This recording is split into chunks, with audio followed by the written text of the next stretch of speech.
Hello friends. तो आज के हम वीडियो में पढ़ेंगे एम्पेयर सर्किटरी लॉ। तो इसकी पहले हम डेफिनेशन देख लेते हैं कि डेफिनेशन अकॉर्डिंग ये लॉ कहता क्या है। तो डेफिनेशन सिंपल है। डेफिनेशन का अगर मैं समराइज करूँ तो ये बोलेगा line integral of B dot D L. Line integral मतलब सिंपल इंटीग्रल जो होता है, जो कि लाइन पे होता है, उस इंटीग्रेशन में करना है हमें किस पे, बी डॉट डी एल पे, ओवर ए क्लोज लूप। याद रखना है किस पे होता है, हमेशा क्लोज लूप पे होता है। Close line integral of closed loop is always equal to mu naught multiply में I enclosed। यही क्या है हमारा एम्पेयर सर्किटरी लॉ। अब देखो ये जो एम्पेयर सर्किटरी लॉ है, इसकी बात तो समझ में आ रही है मैथमेटिकली जो मैं लिखा हुआ। अगर मैं इसको डेफिनेशन वे में लिखूं तो क्या लिखूंगा, line integral of B dot D L. याद रखना है जो बी ए क्या है, B magnetic field vector quantity, और डी एल भी क्या है, लेंथ जो होती है, डिस्प्लेसमेंट वेक्टर जो होता है, वो भी क्या होती है, एक वेक्टर क्वांटिटी होती है। किस पे होता है, क्लोज लूप पे होता है। For A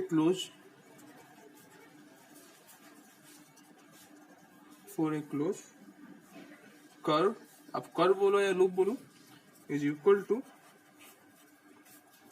mu nought times, multiply के लिए हम स्टेटमेंट में क्या लिखते हैं, टाइम्स लिखते हैं, the net current passing through the area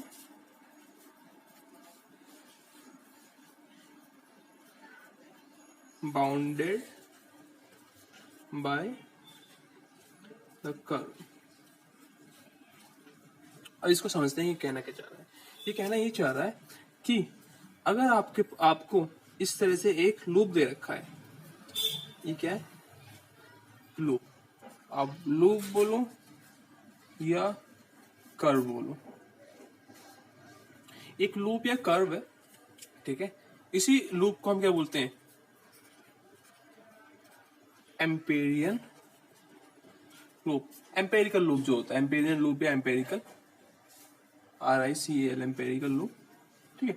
तो इसका एम्पेरिकल लूप अगर मैं बोलता हूं तो इसका कहने का मीनिंग ये होगा कि इस लूप में, ये लूप क्या है, इस लूप का कोई पैरामीटर है, और इसका पैरामीटर अगर मैं सर्कुलर वे में इस लूप को मांग चलता हूं तो इसका पैरामीटर क्या होगा, 2πr पैरामीटर होगा, ठीक है। अब इस लूप के थ्रू, इस लूप ने क्या करा, इस लूप ने यहाँ पे ये एक एरिया कवर करा,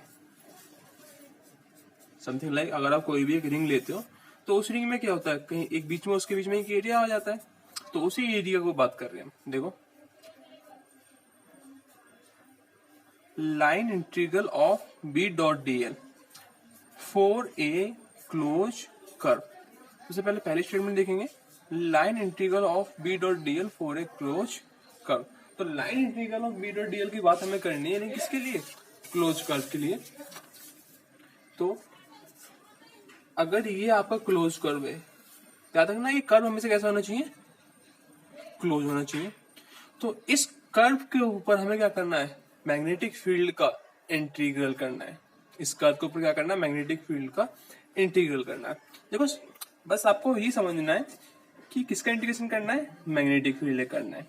लेकिन जो इंटीग्रेशन है क्लोज कर्व के लिए, सी लगाया मैंने यहाँ पे, जो इंटीग्रेशन है वो कैसा इंटीग्रेशन है, स्केलर इंटीग्रेशन ही, हमें वेक्टर साइन दे रखा है। देखो बी डॉट डी एल एक vector quantity, B vector quantity और डीएल वेक्टर क्वांटिटी। तो अगर हम इसको स्केलर फॉर्म में कन्वर्ट करते हैं तो क्या हो जाता है, ये B D L cos theta. Clear बात हो रही है आप लोगों को यहाँ पे। तो हमें इसका इंटीग्रेशन करना है। अब देखो इसका इंटीग्रेशन करना थोड़ा सा हार्ड हो जाएगा, लेकिन क्योंकि यहाँ पे सर्कल है तो ये थोड़ा सा इजी होने वाला है। और ये लॉ क्या बोलता है, ये किसका बराबर होगा, हमेशा म्यू नॉट मल्टीप्लाई में आई नेट। अब देखो यहाँ पे होता क्या है, यहाँ पे ये होता ये है कि सपोज करते हैं ये आपका सर्कुलर लूप है, और इस लूप के थ्रू हमारा करंट पास हो रहा है, हमारा मेन लॉ अब शुरू हुआ है, ठीक है ना। इस लूप के थ्रू हमारा क्या पास हो रहा है, करंट पास हो रहा है। करंट कैसे पास हो रहा है, जैसे कि एक स्ट्रेट वायर थी, ये स्ट्रेट वायर है, इसमें अगर आई करंट पास हो रहा है तो हमको पता है कि इस करंट के कारण इसके अराउंड क्या होगा, मैग्नेटिक फील्ड जनरेट होगी। इस करंट के कारण इसके अराउंड मैग्नेटिक फील्ड क्या होगी, जनरेट होगी। और अभी तक हमने पढ़ा था उस मैग्नेटिक फील्ड डायरेक्शन निकालने के लिए हम क्या करते हैं, हम अपने राइट हैंड थंब रूल का यूज करते हैं। तो हमें डायरेक्शन तो पता है कि भाई एक करंट कैरिंग वायर के अराउंड मैग्नेटिक फील्ड किस डायरेक्शन में जनरेट होनी है, डायरेक्शन की कोई दिक्कत नहीं है। दिक्कत क्या आती है कि हम अब ये पूछा जाए अगर कि बताओ आर डिस्टेंस पर इस करंट कैरिंग वायर के कारण आर डिस्टेंस पर कितनी मैग्नेटिक फील्ड होगी। ठीक है, आर डिस्टेंस पर। याद रखना ये जो लूप है एम्पेरियन लूप, ये एक इमेजिनरी लूप होता है। कैसे लूप होता है, ये एक इमेजिनरी लूप होता है।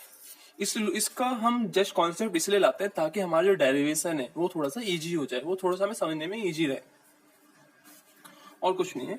तो एम्पेरिकल लूप क्या इजी है। तो कभी भी अगर आपको एक वायर दिखाता हूं मैं इस तरीके से और बोलता हूं उसके अराउंड उसमें करंट जा रहा है आई, तो इसका मतलब ये नहीं कि उसका अराउंड मैंने एक लूप जनरेट कर दी, नहीं। मैं जस्ट एक मान लूंगा कि अगर मुझसे कोई पूछे कि भाई आर डिस्टेंस पर मैग्नेटिक फील्ड क्या होगी, तो मैं मान लूंगा कि आर डिस्टेंस पे क्या है, एक सर्कुलर लूप है।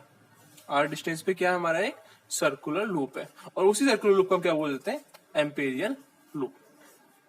ठीक है, अब देखो सर्कुलर लूप मानने के एक अच्छी बात क्या होती है, सर्कुलर लूप मानने की अच्छी बात ये होती है कि अगर ये एक वायर था हमारा आई, इसमें करंट जा रहा है, तो हमें पता है कि इसके कारण मैग्नेटिक फील्ड कैसे होती है। इसके कारण मैग्नेटिक फील्ड भी क्या होती है, सर्कुलर ही होती है।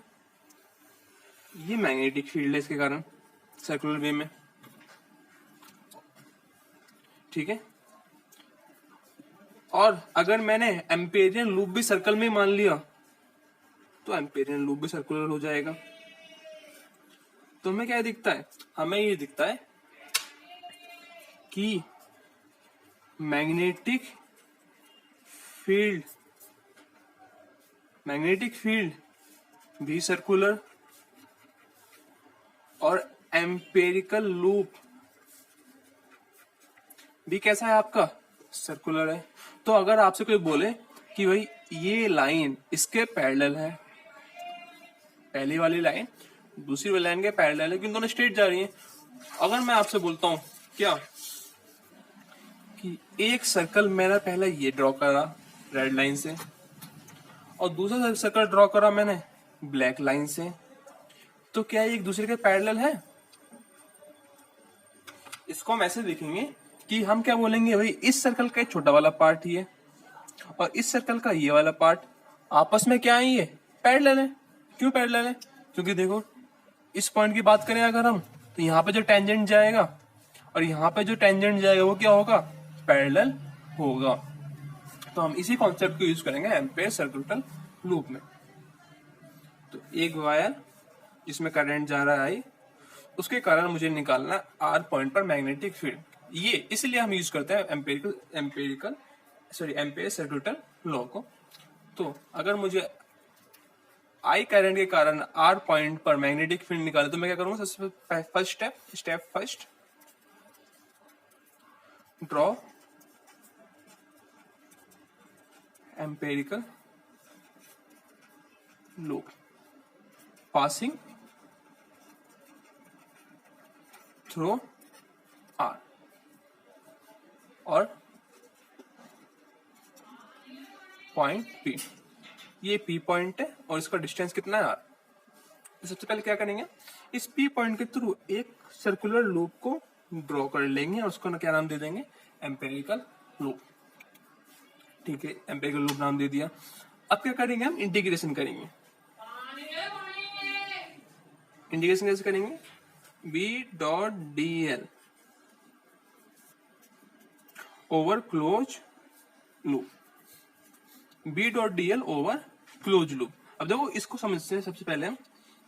अभी आप क्या करो, इसको इंटीग्रेट मत करो कुछ देर के लिए, इंटीग्रेशन वाले साइन को हटा दो कुछ देर के लिए और बोलो जस्ट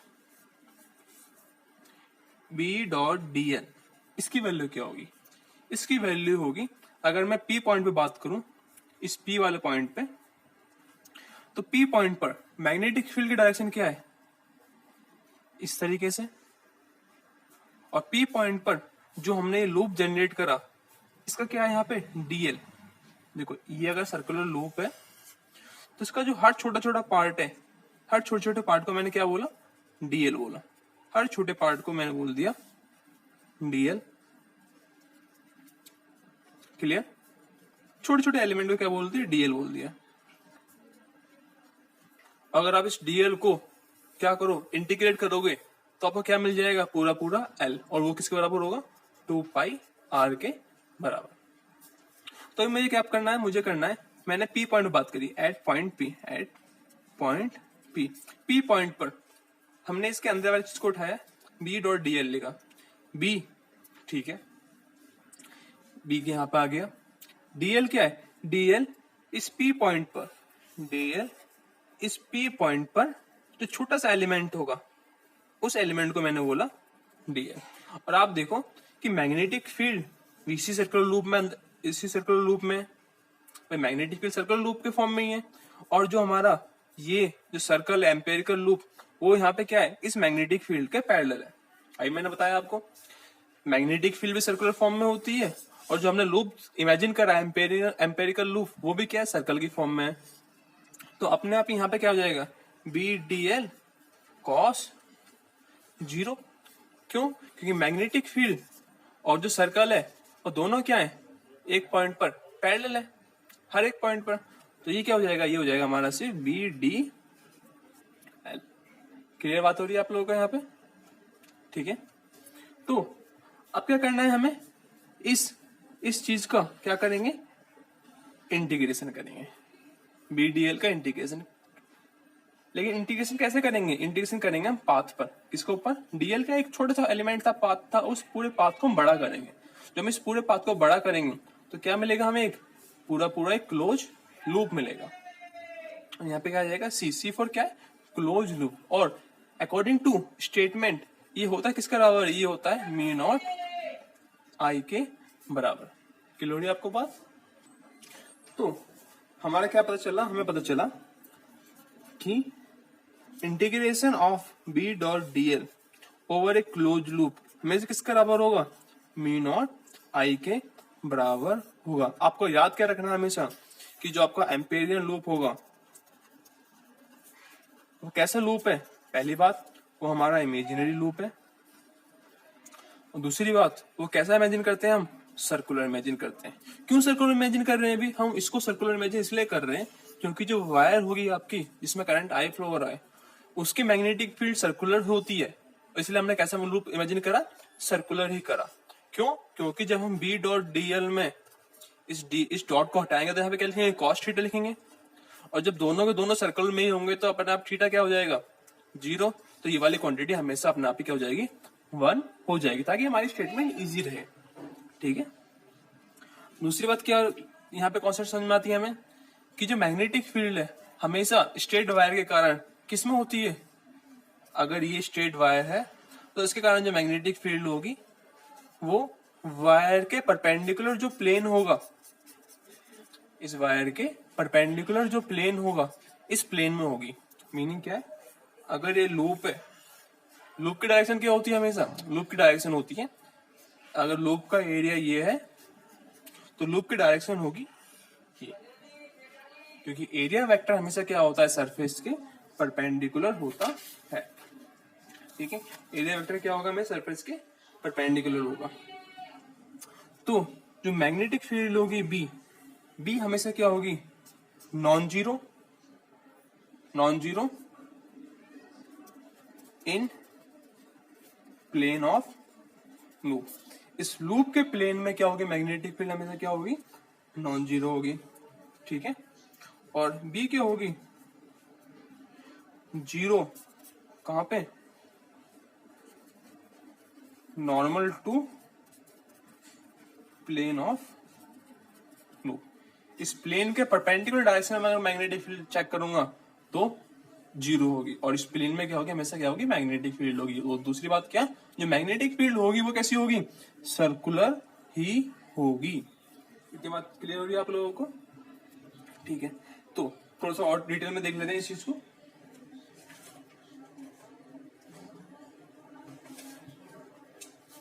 तो यहाँ पे क्या है, अभी मैंने सपोज कर रहा था कि आई करंट है, अब मैं सपोज करता हूं क्या, सपोज करो कि अब मैं क्या बोलता हूं, करंट की 3 वायर मैंने यूज करे, करंट के 3 वायर, और सब में करंट कितना है, I1, I2, I3, I4, इन सब में करंट कितना है, I1, I2, I3, I4, और इन सब के कारण मुझसे पूछा गया कि बताओ R डिस्टेंस पर, R डिस्टेंस पर क्या, R डिस्टेंस पर मैग्नेटिक फील्ड बताओ। तो हमने क्या पढ़ा था कि मैग्नेटिक फील्ड ओवर ए क्लोज लूप हमेशा किसके बराबर होगी, वो होगी हमारी किसके बराबर, mu naught I net. I net क्या होता है, आई नेट क्या है, देखो आई क्या है, स्केलर क्वांटिटी, तो आई नेट क्या हो जाएगा, यहाँ पे आई नेट हो जाएगा I1 plus I2 plus I3 plus I4। ठीक है, यहाँ पे क्लियर हो रही है आपको बात। अगर ये केस में यहाँ पे ऐसे कर दूं कि भाई I1 नीचे जा रहा है, इसको थोड़ा 2 कर देते हैं, और I1 ऊपर जा रहा है, तो यहाँ पे आई नेट क्या हो जाएगा, यहाँ पे आई नेट हो जाएगा हमारा, आई नेट की वैल्यू हो जाएगी I1 माइनस I2। क्लियर आप लोगों को बात, ठीक है। ये तो वो फॉर्मूले में रखते कैसे हैं। अब अगर मैं आपसे बात करूं कि बताओ ये वायर है जिसमें करंट जा रहा है आई नेट, तो बताओ इस पॉइंट पर P पॉइंट जो कि R डिस्टेंस दूर है, वहां पर मैग्नेटिक फील्ड क्या होगी, तो आप क्या बोलोगे भाई, आप बोलोगे सर सबसे पहले हम एक सर्कुलर लूप लेंगे, empirical loop, imaginary loop draw करा, इंटीग्रेशन करा, B D L equal to mu not I net, और हमें पता है कि जो मैग्नेटिक फील्ड होगी वो इस लूप के पैरेलल ही होनी है, तो अपना भी क्या होगा, ये डॉट को हटा के cos 0 आ जाएगा, तो बचेगा क्या यहाँ पे सिर्फ B D L equal to mu not I. और इस लूप पे, ये लूप क्या है, सर्कुलर लूप है, और सर्कुलर लूप का मीनिंग क्या होता है, हर एक पॉइंट R डिस्टेंस दूर होगा, तो इस लूप के ऊपर मैग्नेटिक फील्ड क्या होनी, कांस्टेंट होनी है, तो मैग्नेटिक फील्ड आ जाएगी बाहर, अंदर क्या बचेगा सिर्फ डीएल म्यू नॉट आई, और जब आप डीएल को इंटीग्रेट करोगे सर्कल के ऊपर क्या मिलेगा आपको, सरकमफेरेंस मिल जाएगा, ये हो जाएगा आपका 2 pi R equal to mu not I, तो B क्या हो जाएगा, mu not I upon 2 pi R। ये क्या है आपका P पॉइंट पर मैग्नेटिक फील्ड की वैल्यू कितनी होगी। ठीक है, क्लियर बात हो रही है आप लोगों को। यहाँ पे क्या करा हमने कुछ नहीं करा, हमने सिंपल से काम करा कि mu naught I upon 2 pi R, आपने सिर्फ क्या करा, mu naught I upon 2 pi R, ये हमारा क्या हुआ, सॉल्यूशन हो गया। ठीक है, क्या हुआ हमारा सॉल्यूशन का मीनिंग क्या है कि P पॉइंट पर एक स्ट्रेट वायर के कारण मैग्नेटिक फील्ड क्या होगी। ठीक है,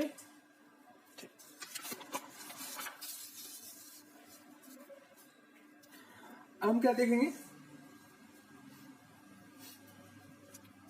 अगर आपको पूछा जाए, क्या पूछा जाए,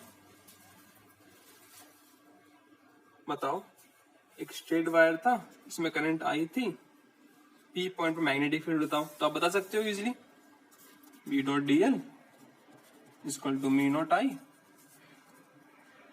B D L integration equal to mu not I, B 2 pi R equal to mu not I. ये जस्ट मैं रिवाइज करा रहा हूँ, तो B इक्वल टू क्या हो जाएगा, mu not I upon 2 pi R P point पर। और ये क्या होगा, R डिस्टेंस क्या होता है, वायर के सेंटर से उस P पॉइंट तक के बीच का डिस्टेंस जो होगा वो R डिस्टेंस होगा। देखो अभी जो हमने करा वो हमने करा सर्कुलर एम्पेयर लूप्स को लेके, अब हम करेंगे इसको बायो सेवर्ट लॉ से। ठीक है,